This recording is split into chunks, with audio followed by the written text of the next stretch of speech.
20, o sea, ya, bueno, en la pregunta 19 más que todo porque, como les dije, en la anemia realmente no va a haber tanto una alteración. Incluso cuando es de 8, o sea, la hemoglobina, disculpen, la saturación está normal, porque la saturación no depende de la hemoglobina, porque finalmente la saturación es un porcentaje, no es una cantidad. La pregunta 20, chicos, que eso sí, ya, B. la E, ya, eso sí, no sé cómo tengo que hacerlo ahorita. Eh, ya, en este caso la letra, ya, no es la A. ¿Algo de otra clave? ¿O todos están entre la E y la A? ¡Ey, ya, chicos! ¿Seguros? ¿Aún no pienso otra clave? Por si acaso. Ah, ya, solo para decirles. La letra, esto de D es de space, o sea, espacio muerto. O sea, acá te dice volumen tidal igual espacio muerto más volumen alveolar. Por si alguno no sabía. Ya, entonces aquí vamos a ir viendo cada clave. La letra A nos dice que la capacidad vital, o sea, volumen de reserva respiratoria más volumen tidal más volumen de reserva respiratoria va a ser igual a la capacidad pulmonar total, o sea, el total a estos cuatro, menos la capacidad residual funcional menos el volumen de reserva respiratorio. O ya, capacidad residual funcional menos volumen de reserva respiratorio. O sea, a la capacidad residual funcional lo que nosotros vamos a hacer es quitarle el volumen de reserva respiratorio. Quitamos esto y nos queda volumen residual. Entonces aquí nos dice que la capacidad vital es igual a la capacidad pulmonar total menos el volumen residual. Y la capacidad vital en este caso es realmente volumen de reserva respiratorio más volumen tidal más volumen de reserva respiratorio. O sea, esto es correcto. Nos pide cuál es la falsa, chicos, por si acaso. Eh, la letra B menciona de que la capacidad inspiratoria es igual al volumen de reserva respiratoria más volumen residual, que en este caso es algo incorrecto, ya que la capacidad inspiratoria es volumen de reserva respiratorio, pero más el volumen tidal, no el volumen residual. La clave vendría a ser la B. Entonces, ahí ojo con el enunciado. Si les mencionan correcto, incorrecto o falsa. Así que no olviden eso. Aquí la capacidad residual funcional es igual al volumen de reserva respiratoria más volumen residual. Capacidad eh, residual funcional es igual al volumen de reserva respiratoria más volumen residual. Esto es correcto. Volumen tidal es igual al volumen del espacio muerto anatómico más volumen alveolar. Entonces, esto también es correcto. Y la E, capacidad vital es igual a volumen de reserva respiratorio más volumen tidal más volumen de reserva respiratorio. Esto es correcto. Entonces, aquí la clave era la B. Recuerden, deben leer bien. De seguro pensaron que les mencionaba cuál es la correcta, entonces por eso marcaron otras. Siempre lean la pregunta dos veces para que estén seguros de que lo que les pida. Ya, la 21 y la 22. En la anemia, el metabolismo basal existe. A. Disminuye la saturación venosa de oxígeno. B. Disminuye la presión arterial de oxígeno. C. Disminuye la saturación arterial de oxígeno. D. Disminuye el contenido arterial de oxígeno. O E. Disminuye la presión arterial de oxígeno. ¿Cuál vendría a ser la clave, chicos? En la 21. AD. Ajá, muy bien. Lo que les mencioné. En la anemia, principalmente lo que disminuye es el contenido, ya que este depende de la hemoglobina. La fórmula, saturación de oxígeno por hemoglobina por 1,34 mililitros de oxígeno por 100 mililitros de sangre. Entonces, aquí lo que va a disminuir es en sí el contenido arterial de oxígeno. Lo demás no. Pregunta 22. ¿Cuál de las siguientes alternativas se define como volumen remanente en los pulmones luego de la expiración normal? O sea, después de una expiración normal, o sea, en otras palabras, después del volumen tidal, ¿cómo se llama el volumen de aire que se mantiene en los pulmones? O sea, el volumen o la capacidad. ¿Cuál vendría a ser, chicos? Capacidad vital, volumen de reserva expiratorio, volumen de reserva expiratorio, capacidad residual funcional o volumen residual. Eso era lo que no podía medir la espirometría, ¿no? Ajá, no lo podía medir. Ya. Entonces el residual, la E. Ya, pero la espirometría tampoco puede medir otra cosa. como la capacidad ¿Qué de más? montaje y la capacidad residual funcional. Más o menos, aquí recuerden más que todo el concepto de cada uno. Capacidad vital vendría a ser la medición de volumen de aire que nosotros obtenemos al hacer una inspiración forzada. Y cuando hacemos esa inspiración forzada, botamos todo el aire que podemos. O sea, todo esto de aquí. Hacemos una inspiración forzada a este punto y botamos todo el aire, todo hasta lo más que podamos, que es este punto. Todo esto es la capacidad vital. Entonces, realmente la capacidad vital no vendría a ser el aire que queda en los pulmones después de una ventilación normal. El volumen de reserva expiratorio vendría a ser este volumen de aquí, que si bien es un volumen que queda en nuestros pulmones cuando hacemos una respiración, una ventilación normal, no es todo el volumen, o sea, hay otro volumen que también queda. Entonces, la alternativa correcta vendría a ser la suma de estos dos volúmenes, lo que queda en los pulmones después de hacer una ventilación normal, que en este caso no es el volumen residual. Si en el volumen residual también quedan los pulmones después de una ventilación total, más bien el volumen residual vendría a ser el volumen de aire que queda en los pulmones después de que nosotros hacemos una expiración forzada. Botamos todo el aire, como se puede observar aquí, botamos todo el aire que podamos y todo el aire que no podemos botar después de una expiración forzada es el volumen residual. Entonces aquí la clave, la alternativa correcta vendría a ser capacidad residual funcional. Esto de aquí. Esto es lo que nosotros no botamos en una ventilación en reposo, en una ventilación normal. ¿Ok? Ahora, pregunta 23. En cuanto al centro de respiración, marque la correcta. Eso ya es más que todo control de la respiración. Aquí se lo expliqué bien bonito, así que espero que la responda.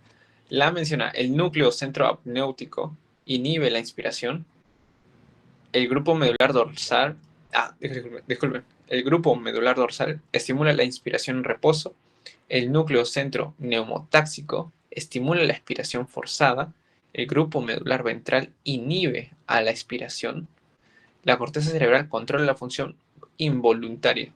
¿Cuál vendría a ser la respuesta en esta pregunta, chicos? En el chat si pueden escribir.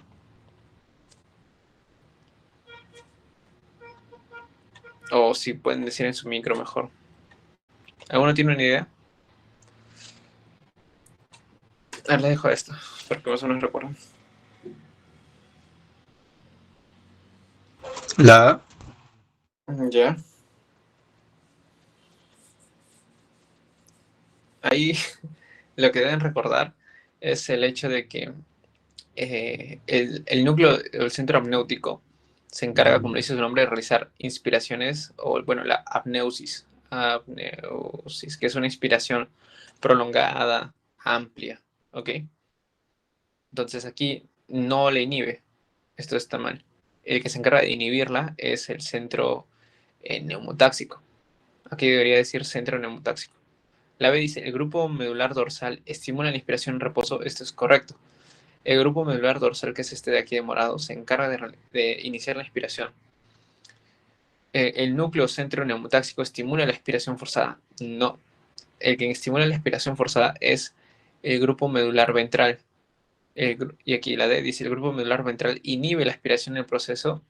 Inhibe la expiración. No. El grupo medular ventral estimula la expiración en el ejercicio, ya que la expiración en reposo es un proceso pasivo, que es por propia propiedad de los pulmones. Y la corteza cerebral controla la función involuntaria. No, se los mencioné en el repaso también, de que lo que controla es la función voluntaria. Entonces aquí la clave de esta pregunta es la letra B. ¿Ok? No olviden eso. Pregunta 24. Este es de cálculo. Eh, lo hacemos juntos más que todo para aprovechar el tiempo que ya nos queda poco. Aquí más que todo están todas las fórmulas que debemos usar y que también les mencioné. Y en este caso nos piden, lo que nos piden, el problema es calcular el gradiente alveolar arterial. Esto de aquí. Esto es lo que nos van a pedir. Entonces, prácticamente tenemos que hacer todo este proceso. Y dice, usted está en la emergencia y tiene un paciente con oxigenoterapia. Si está con oxigenoterapia, lo más probable es que la FiO2 esté aumentada. Y vemos que nos dice que está recibiendo una cánula binasal a 4 litros por minuto, con lo cual se genera una FiO2 de 40 litros. Bueno, disculpen, de 0.4 o 40%. Tiene resultados de AGA de una presión arterial de oxígeno de 60 milímetros de mercurio, presión arterial de CO2 de 40 milímetros de mercurio y una saturación de 90. ¿Cuánto es la gradiente alveolar arterial? Entonces aquí lo que nosotros tenemos que recordar es de que para calcular la gradiente alveolar arterial tenemos que calcular lo que debería ser la presión alveolar de oxígeno. Y la presión alveolar de oxígeno, para calcularla debemos calcular la presión inspirada de oxígeno. Y para calcular esto, realmente necesitamos la presión barométrica y la presión vapor de agua. Que si bien aquí no nos da, asumimos de que estas van a ser 760 y la presión venosa, disculpen, la presión de vapor de agua va a ser 47. Y aquí, al hacer lo que vendría a ser la resolución, vamos a comenzar a reemplazar. Presión inspirada de oxígeno va a ser presión barométrica menos presión de vapor de agua. 760 menos 47 sería en este caso 713. Por la fracción inspirada de oxígeno, que en este caso sí nos dan un valor diferente de 0,21. Nos dice que es 0,4. Entonces aquí ponemos 0,4. Al poner esto, o bueno, resolverlo, lo voy a poner en la calculadora porque no me acuerdo. Vendría a ser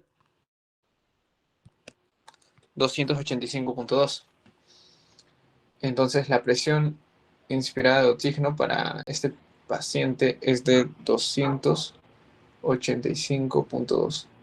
Ok, ya tenemos la presión inspirada. ¿Qué es lo que debemos buscar ahora? Es la presión alveolar. Y la presión alveolar de oxígeno es la presión inspirada, o sea, 285.2, no, punto 2, menos, aquí como dice, menos la presión arterial del CO2. El CO2 nos dice de que es 40.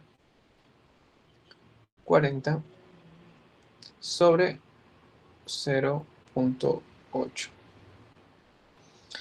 Al nosotros realizar en cuestión esto de aquí, nos debe salir algo de...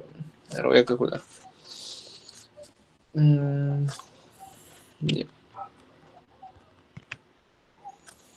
Nos sale 235, si no lo recuerdo. Sí, sí, 235.2. 235.2. Eso sale 50. Ya, 235.2 es la presión alveolar de oxígeno. Entonces, si ustedes ven esto, marcan. No, no hacen eso. Porque lo que les piden no es la presión alveolar de oxígeno, lo que les piden es la gradiente. Entonces, aquí lo que tienen que hacer es, para calcular la gradiente, es restar la presión alveolar menos la presión arterial. Y al hacer esto, o sea, 235.2 menos 40 milímetros, disculpen, menos 60, que es la presión alveolar de oxígeno, nos sale 175.2 milímetros de mercurio, que esta vendría a ser la clave. Ahí se los pongo para que no... 235.2 menos 60, y ahí te sale tu 175.2. Esa vendría a ser nuestra gradiente alveolar arterial. Y se encuentra está fuera de los valores normales. O sea, no se acercan de 0 a 20.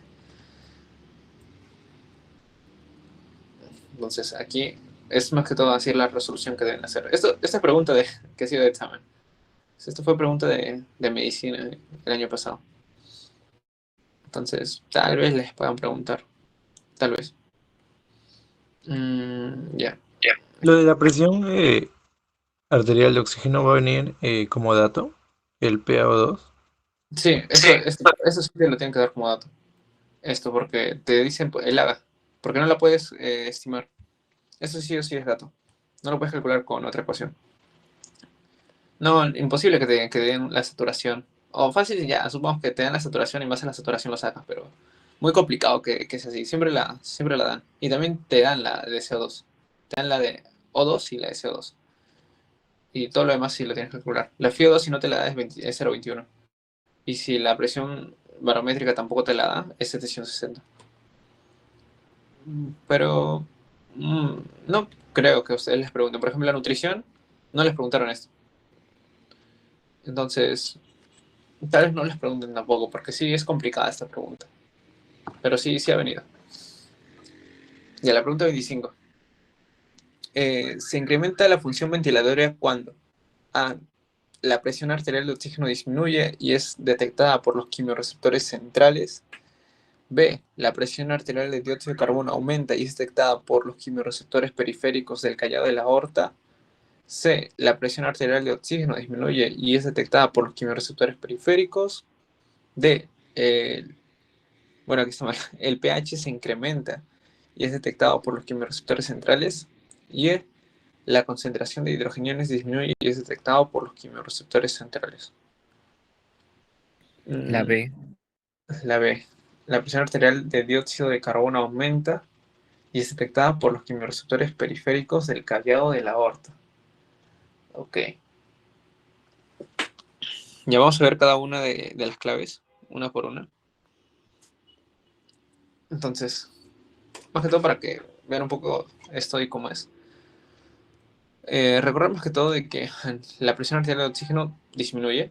Si es que disminuye, vamos a tener quimiorreceptores que sensen ese cambio. Es decir, ¿qué está pasando? Estamos recibiendo menos oxígeno. ¿Qué hacemos? Vamos a aumentar la ventilación. Entonces, aumentamos la ventilación. Pero ¿qué quimiorreceptores detectan los cambios en cuanto a la presión arterial de oxígeno? Los que se encargan de detectar esto vendrían a ser los quimiorreceptores periféricos. Entonces, aquí, ¿es detectada por los quimiorreceptores centrales? No, eso está mal. B, lo que mencionó un compañero. La presión arterial de dióxido de carbono aumenta.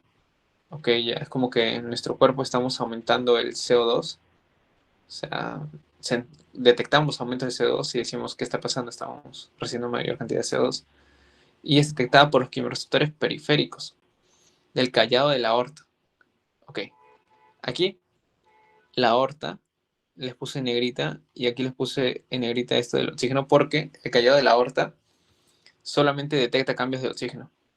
Ok, no cambia, no detecta cambios de pH o de CO2. Los cuerpos carotídeos sí los detectan, pero en menor cuantía en comparación a los quimiorreceptores centrales. Entonces aquí tampoco vendría a ser la alternativa correcta. Podría ser correcto si aquí en vez de callado de la aorta nos pondría cuerpos carotídeos. ¿Ok? Eso traten de recordarlo. Entonces aquí no es correcto. La presión arterial de oxígeno, esta la dejamos para más adelante. El pH se incrementa y es detectado por los quimiorreceptores centrales. O sea, los quimiorreceptores centrales sí detectan cambios en pH, pero no tanto el aumento por sí. Una disminución del pH es lo que estimula de que aumentemos las ventilaciones. Porque aquí nos pide cuál de estos cambios nos genera un aumento de la función ventilatoria. Una disminución del pH se traduce en un aumento del CO2. Ok, es como que nuestro cuerpo detecta por qué razón el CO2 está aumentando en nuestro cuerpo. Medio raro, ¿no? Tenemos que buscar una forma de disminuirlo. Entonces, ¿qué hacemos? Hiperventilamos. Aumentamos la frecuencia respiratoria para nosotros expirar mayor cantidad de CO2. Entonces, ante una disminución del pH, lo que habría es un aumento de la frecuencia respiratoria. Pero cuando hay cuando hay una disminución del pH, aumenta la frecuencia respiratoria. Pero cuando hay me morí, disculpen. Cuando hay una disminución del pH y en consecuencia un aumento del CO2, lo que hace nuestro cuerpo es aumentar la frecuencia ventilatoria. Pero cuando hay un aumento, en este caso del pH, y en otras palabras, una disminución del CO2, nuestro cuerpo lo que hace ya no es aumentar la frecuencia respiratoria, sino disminuirla para no botar el CO2, para tratar de aumentarlo en nuestro cuerpo. Entonces, aquí esto está mal porque el enunciado nos pide una de las condiciones que nos aumente la frecuencia respiratoria. Y para que en este enunciado hubiera un aumento de la frecuencia respiratoria, el pH no debería estar incrementado, debería estar disminuido. Ok, entonces aquí también está mal. La E nos dice, la concentración de hidrogeniones disminuye y es detectada por quimiorreceptores centrales. O sea, los quimiorreceptores centrales sí detectan cambios en hidrogeniones, pero como les mencioné, el enunciado nos pide algo que incremente. Una disminución de la concentración de hidrogeniones, o sea, que caigan los hidrogeniones y en consecuencia aumente el pH. Más que todo genera una hipoventilación, o sea, que no estamos ventilando. Eso va a generar. Entonces aquí tampoco es la clave. La C nos dice, la presión arterial de oxígeno disminuye. Claro, o sea, que nuestro cuerpo sense de que tenemos poco oxígeno es un estímulo para que aumente la frecuencia respiratoria. La presión arterial de oxígeno disminuye y es detectada por los quimiorreceptores periféricos. Pues sí, los periféricos se encargan de sensar oxígeno. Los centrales no se encargan de eso. Los centrales principalmente sensan CO2 y pH y lo hacen mejor que los periféricos. Si te preguntan qué quimiorreceptor sensa CO2 y pH de mejor forma, los centrales. Si bien los periféricos los sensan también, detectan cambios, no es tan efectivo el resultado que tienen. Entonces, pero sí generan, o sea, sí generan cierta acción. Entonces aquí la respuesta vendría a ser la letra C. Igual chicos, siguen respondiendo, o sea, eso, el hecho de que ustedes a veces se equivoquen hace que se les quede más. Por ejemplo, yo siempre trato de responder porque cuando me preguntan porque si me equivoco se me queda más impregnado el recuerdo del error, más que toque el recuerdo de un éxito, ¿saben? La pregunta 26 dice, en relación al BQ, en una persona de pie, ya con esto ya son expertos. Marquen la correcta. A. La ventilación es mayor en el ápice con respecto a la base del pulmón. La perfusión es menor que la ventilación en la base del pulmón. El BQ es mayor en el ápice con respecto a la base del pulmón. D. La presión arterial de oxígeno es mayor en la base con respecto al ápice del pulmón. Y el pH es mayor en la base con respecto al ápice del pulmón. ¿Cuál vendría a ser la correcta, chicos? La C. Ya la sé. El BQ es mayor en el ápice con respecto a la base del pulmón. Muy bien. Esta es la correcta. Aquí, como les mencioné, en el ápice lo que es mayor es el BQ. Todo lo demás, excepción del O2, es menor, es mayor en las bases. O sea, más flujo, más ventilación y más CO2. Más CO2. Ok, eso es en las bases. Ahí está bien. Por ejemplo, para ir descartando las otras claves, para que lo tengan en cuenta. La ventilación es mayor en el ápice con respecto a la base del pulmón. No, la ventilación es menor. Menor. La perfusión es menor que la ventilación en la base del pulmón. En la base del pulmón, esta es una pregunta un poco eh, más complicada, el enunciado B, pero realmente a nivel de la base del pulmón, el flujo sanguíneo, o sea, la perfusión, es mucho más grande que la ventilación. Es como que esto fuera 8 y esto fuera, yo qué sé, 6. O en todo caso, este sea 10 y esto 6. ¿Por qué? Porque cuando calculan el BQ, que es la ventilación, que en este caso va a ser 6, y el flujo que va a ser 10, le sale el valor de 0,6.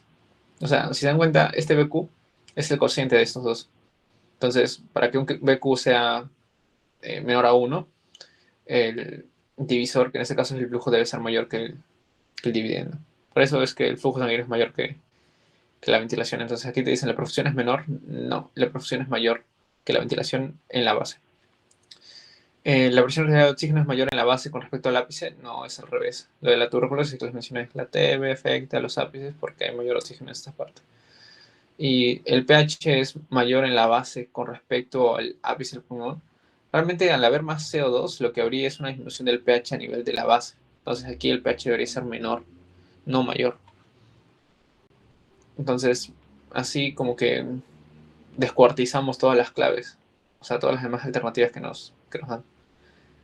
Si les da tiempo así, chicos, o sea, traten de ir como que diciendo, ya, esta clave no es por tal razón. Y así. Así realmente estudian más porque el hecho de aprender planchas, o sea, aprender, dices, esta plancha va a venir o no, y te aprendes solo las claves, no sirve si es que no sabes el fundamento. Porque muchas veces los doctores cambian alguna cosita y cambian toda la pregunta. Ya, estas creo que ya son las últimas. Las últimas 3, no, 5 hay otras 2 más. En la pregunta 27 dice, ¿cuál de las siguientes situaciones desplaza la curva de decisión de la hemoglobina hacia la izquierda? Ya, chicos, ¿cuál vendría a ser? Un aumento de la temperatura corporal, un aumento de la concentración de 2,3 de fosfoliserato, aumento de la acidez, o en otras palabras, disminución del pH, disminución del dióxido de carbono o un ejercicio intenso. ¿Cuál te genera un desplazamiento de la curva hacia la izquierda? La D. Así es, la D. Recuerden, desplazamiento a la izquierda, disminución de cualquiera de estos cuatro. Entonces, si dice aumento, aumento, aumento, y el ejercicio en sí intenso te aumenta la temperatura. O sea, la única que daría es la D. La pregunta 28. Ya eso es más que todo datos, de un poco para el examen práctico, pero muy difícil que les pregunte. ¿A qué valor de la saturación de oxígeno suele corresponder una presión arterial de oxígeno de 60 milímetros de mercurio? ¿Alguno sabe? 95. 90. Ajá, es 90 en este caso. Creo que. Ya, espérate, sí, es 90. Les pongo este valor de 60 porque es un valor importante cuando nosotros queremos diagnosticar que hay un síndrome de insuficiencia respiratoria aguda o del adulto. Lo que se usa como valor para diagnosticar es el hecho de una presión arterial de oxígeno de 60 menos. Este es el valor